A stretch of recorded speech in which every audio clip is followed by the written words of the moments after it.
Kumusta kayo mga lads? Nandito na ulit si Eka!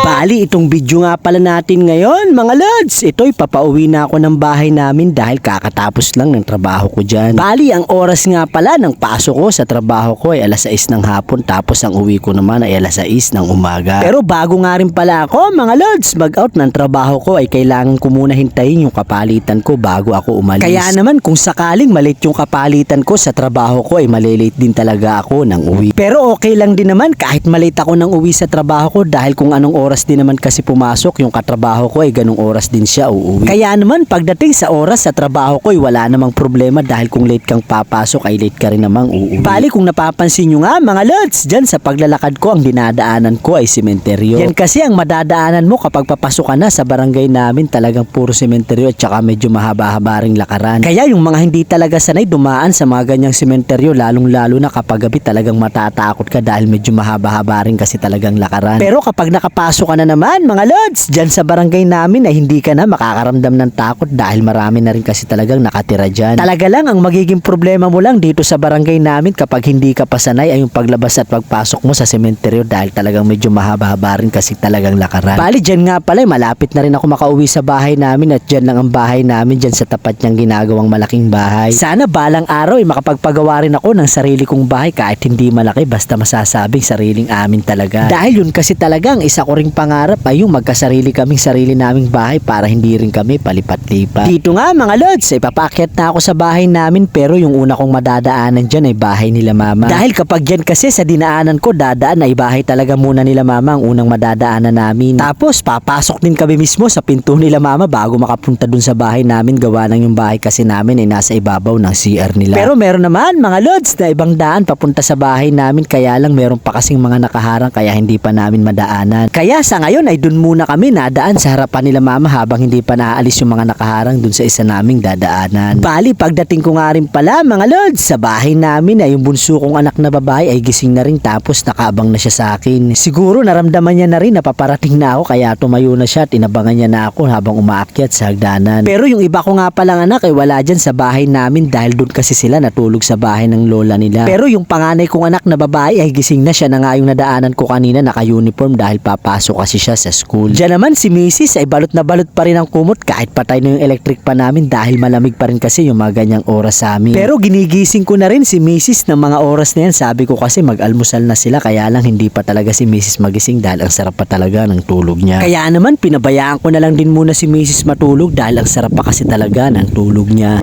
Pero ako mga lods, matutulog na rin muna ako kasi talagang puyat din sa trabaho.